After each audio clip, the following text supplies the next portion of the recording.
Hello and welcome. Today we are going to be learning how to read a pattern. I have a sample pattern here from yarnspirations.com. That is a place where you can find a lot of free patterns. They have like red heart yarn and stuff like that. So they'll do patterns that you'll be able to use that yarn, or you can use one that's close to it.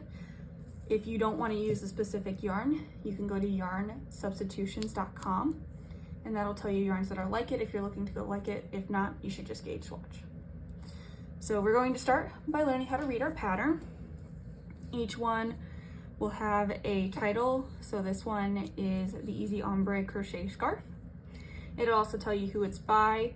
Since this one is affiliated with a company, it's not as big, but if you buy a pattern from a creator or if you get it from their blog or wherever, it will have their name a little bit bigger because they're not selling their pattern to a company. Every pattern will be different. This is just what Yarn Inspirations looks like, and it's a good place to start to learn how to read one. So it'll always tell you what you need.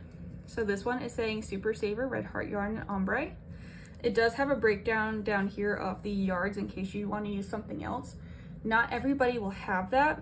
If they don't have that, you can just Google the yarn and then you can add up the yards to see how much you would need. It'll also tell you what crochet hook size that you will need. So this one's saying a 5.5 millimeter, and it's saying an I9 because some of them will tell you their size, some of them will tell you their letter, some will be both. Next, it'll tell you gauge. I do have a different video to teach you how to do gauge, but it'll tell you how many stitches you need to do by how many rows and the size. So this one's saying a 4 inches by 4 inches. In 4 inches, you should have 13 stitches by 9 rows. It's saying that you can check your gauge, use any size hook you need to obtain that gauge. It's not necessarily needed for this pattern because it's a scarf. However, if you do want to get the correct sizing, it is good to gauge. Sometimes they'll have a little blurb about the piece. Ones that you buy from crocheters or on blogs will tend to have more. So it just kind of depends on where you're getting the pattern from. It will also tell you how big the item is supposed to be so that you can measure and make sure that you got the right size. Again, that's kind of where gauge comes in to be important, but like I said, this one you don't necessarily need the correct size hook. Next, it'll give you instructions. Sometimes they will have the abbreviations before the instructions.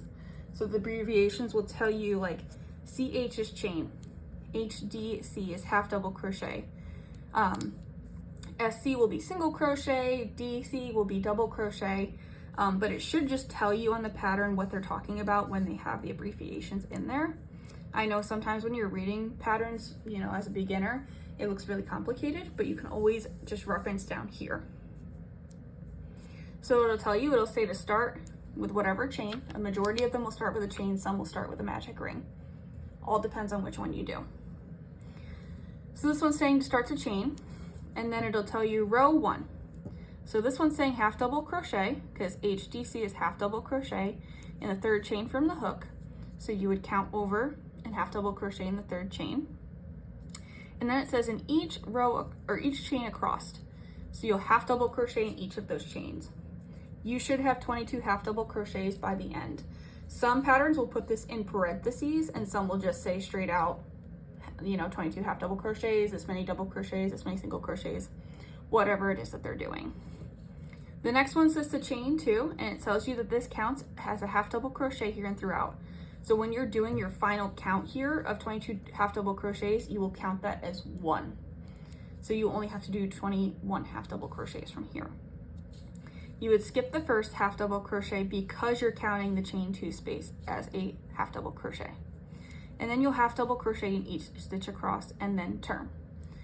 Now this one is saying that you are going to repeat row 2 until the piece measures 72 inches.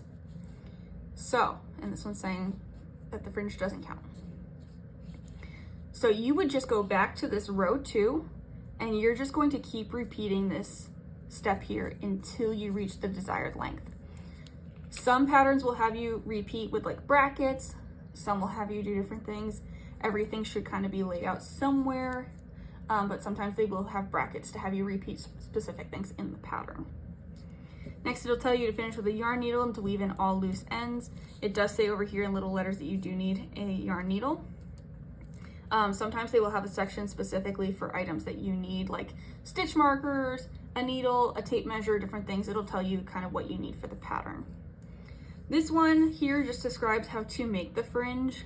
So you would just follow the instructions. You don't necessarily need the fringe. It's personal preference. That's partly why we make our own stuff.